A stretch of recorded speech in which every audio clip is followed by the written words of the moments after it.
नमस्कार। अथ चतुर्थमण्डल एकविंशतितमस्य सूक्तस्य वामदेव ऋषिः इंद्रो देवता। अब चतुर्थ मंडल के 21वें सूक्त का प्रारंभ है। या यात्व इंद्रो अवस उप न इहि स्तुतः सधमादस्तु शूरः वावृधानः तविशिर्यस्य पूर्विः द्यौ नः क्षत्रम अभिभूति पुष्यात्। वह इंद्र संरक्षण के लिए हमारे समीप आए तथा प्रशंसित होकर वह शूरवीर इस यज्ञ में हमारे साथ आनंद प्राप्त करने वाला हो, जो वृद्धि करने वाला सूर्य के सदृश तेजस्वी है, जिसके बहुत से बल हैं, वह शत्रुओं का पराभव करने वाले बल से पुष्ट करे। तस्य दिहिस्तवत् वृष्णयानि तुविधुम्नस्य तुविराधसो नृन् यस्य क्रतुः विदथयो न सम्राट साह्यान्तरुत्रो अभियस्ति कृष्टिः। शत्रुओं को हराने वाले तथा उनका नाश करने वाले युद्ध के योग्य तेजस्वी के समान जिस इंद्र की बुद्धि क्रियाएं सब ओर स्थित हैं, ऐसे अत्यंत तेजस्वी और अनेक प्रकार के धनों से युक्त उस इंद्र के पराक्रमों की तथा अन्य मुख्य अग्रणी मनुष्यों की स्तुति करो। आयात्व इंद्रो दिव आ पृथ्वीया मक्षु समुद्रात दुत वा पुरीशात स्वर्णराव दवसे नो मरुत्वान परावतो वा सदनादृतस्य। मरुतों का संग करने वाला इंद्र हमारे संरक्षण के लिए द्युलोक से, पृथ्वी से, अंतरिक्ष से, जल से, स्वर्ण सदृश स्थान से, दूर देश से और सत्य के यज्ञ स्थान से समीप आए। स्थूरस्य रायो बृहतो य ईशे तमुष्ट्वाम विदथेष्व इंद्रम यो वायुना जयति गोमतीषु प्रधिष्णुया नयति वस्यो अच्छ। जो विशाल दृढ़ धनों का स्वामित्व करता है, उस इंद्र की हम संग्रामों में अथवा यज्ञों में प्रशंसा करते हैं, जो पवनों के समान तीव्र वीरों के साथ भूमियों को अथवा गायों को प्राप्त करने वाले युद्धों में जय प्राप्त करता है तथा प्रगल्भता से शत्रुओं का धर्षण करने वाला धनों को उत्तमता से प्राप्त करता है। उपयो नमो नमसि स्त भायन इयर्ति वाचम जन्यन यजथै रिंजसानः पुरुवार उक्थैरेन्द्रम कृणवीत सदनेषु होता। नमन करने योग्य, कार्यों को सिद्ध करने वाला, स्तोत्रों के द्वारा बहुतों के द्वारा वर्ण करने योग्य जो इंद्र लोकों को आधार देता है, यज्ञ करने के लिए स्तुति के स्तोत्र करता हुआ होता को अन्न प्राप्ति के कार्य में प्रेरित करता है, उस इंद्र को होता यज्ञों में सिद्ध करे, प्रेरित करे। धीशा यदि तिष्णयन्तः शरण्यात् सदन्तो अद्रिम औषिजस्य गोहे आदुरोषाः पास्तयस्य होता यो नो महांत स्वर्णयेषु वह्निः।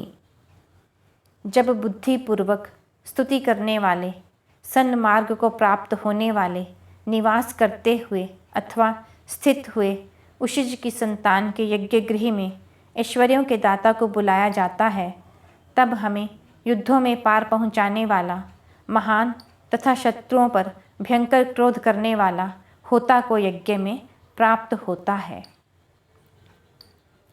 सत्रा यदीं भारवरस्य वृष्णः शक्ति सूक्ष्मः स्तुवते फराय गुहा यदीम औषिजस्य गोहे प्रयदधिये प्रायसे मदाय।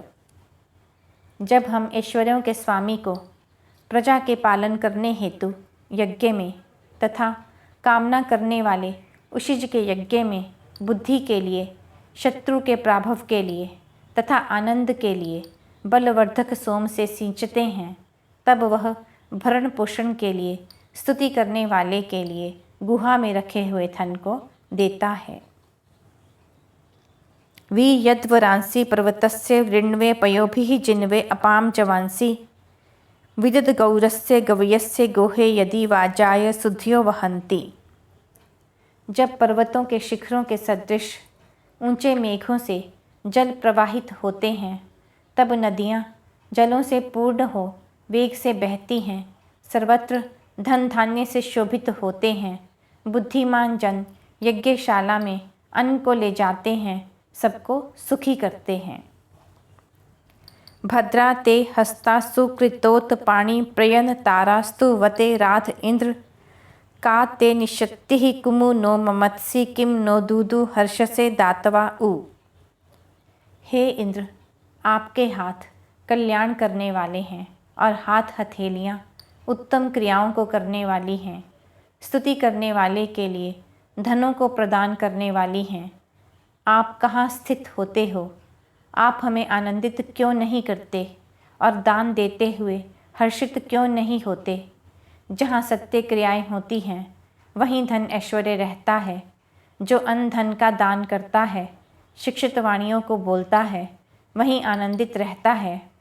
सुपात्र को दिया गया दान ही देने वाले को हर्षित करता है। एवा वस्व इंद्रः सत्यः सम्रान्धन्ता वृत्रं वरिवः पूर्वे कः पुरुष्टुत कृत्वा नः शग्धिरायो भक्षीय ते अवसे दैव्यस्य। हे बहुतों से प्रशंसित, जो सत्यों में श्रेष्ठ, ऐश्वर्यों का दाता, मेघ को जैसे छिन्न भिन्न करते हैं वैसे शत्रुओं का नाश करता है, संपूर्ण भूमि का स्वामी, धर्म कार्य करने वाले के लिए धन को प्रदान करता है, जो श्रेष्ठ बुद्धि एवं कर्म से हमें धन देता है, उन आपके दिव्य साधनों से युक्त रक्षण से रक्षित मैं धनों का भोग करूं। नुष्टूत इंद्र नु गृणान इशम जरित्रे नद्यो न पीपेः अकारी ते हरिवो ब्रह्म नव्यम थिया श्याम मृथ्यः स दासाः। हे ऐश्वर्यों के दाता, स्तुते तथा प्रशंसित हुए आप स्तुति करने वाले को अन्न से उसी प्रकार तृप्त कर दो जिस प्रकार नदियाँ जल से तृप्त होती हैं। हे अश्वों से युक्त, मैं अपनी बुद्धि से नवीन स्तोत्रों की रचना करता हूँ। हम रथों से एवं सेवकों से युक्त हों। यह चतुर्थ मंडल में 21वां सूक्त समाप्त हुआ।